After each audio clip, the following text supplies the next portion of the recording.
Since the beginning of time, within any interaction involving another fellow human being, you will always find an underlying exchange of value. It's a vague term that's constantly thrown around in different contexts with little explanation of what it means. It underlies every social interaction, and those who are able to apply this concept tend to be the most successful at reaching their desired outcomes. Today we're going to be exploring how value can affect your life and why it's so important in society. We'll also be going through what it entails by exploring simple ideas and actionable steps that will help you notice and apply this concept in your life. Now let's explore it. Number 1. Value is anything that someone believes to have worth. If something is desirable to someone at a given point in time, then it has value. And ultimately, what one person will find desirable will differ from the next. Value could be superficial, like money, status, or aesthetics, but that's barely even a drop in the bucket of what it represents. Going back to the idea that value is different for everyone, being a good listener could constitute value to someone who wants to be heard. Even just being present and giving your time to someone could be considered valuable to them. There are those who find happiness in helping others, and they might find value in someone else's inability to help themselves. It creates a way for the helper to feel important. However, the underlying desired value from the same behaviors differs depending on the context and the individual. Adding to the example of helping, there are cases where someone helps simply out of principle. You have to first become accustomed to noticing what others value so that you can begin to apply this concept in your life. Number 2. You must accept that you won't always have the value that someone else wants. So, we've established that different people have different views of what constitutes value to them. What does this mean for you?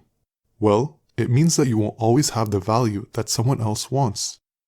Unless you want to change yourself for another person, which I personally wouldn't recommend, then outside of remaining cordial or being forced into a situation where you have to get along for the sake of working together, then at that specific moment in time where the value that you have to offer is not what they want, you will find that you are likely incompatible with this person. For example, if you deeply value people holding their word and respecting your time, which is a type of value that comes from having an arguably positive character trait, you may find yourself to be incompatible with people who don't do this, unless they bring something overwhelmingly valuable to the table that makes you overlook this character flaw.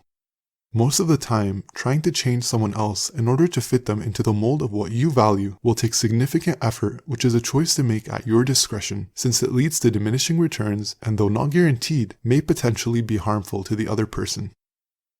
Number 3. If you want value, it's ideal to find those who want or need your value. I'll start off this point with an example.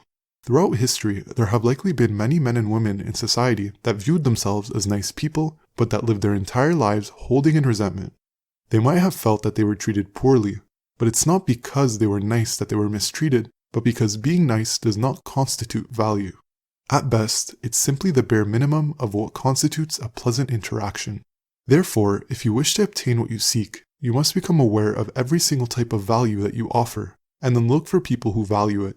This value could consist of having an analytical mind, being a good listener, or perhaps even having a particular skill.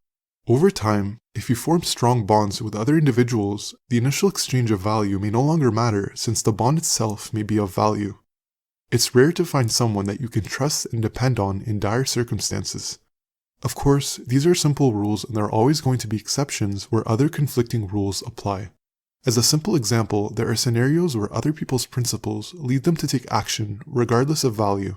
Additionally, each individual point could have its own video with its own more precise actionable steps. As another example, we haven't explored how one's value can be improved and what that implies. Therefore, there's much more nuance to this concept which will be explored more in the future. Ultimately, as you become better in your understanding of how value can affect your life, you will become much better equipped in society.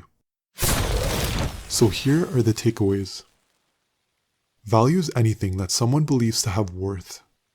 You must accept that you won't always have the value that someone else wants.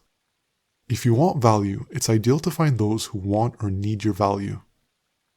If you enjoyed the video, feel free to leave a like because I do update the total like count of all the videos on the channel at the end. At some point, I'll be raising the stakes where reaching certain milestones will lead to different community events and competitions.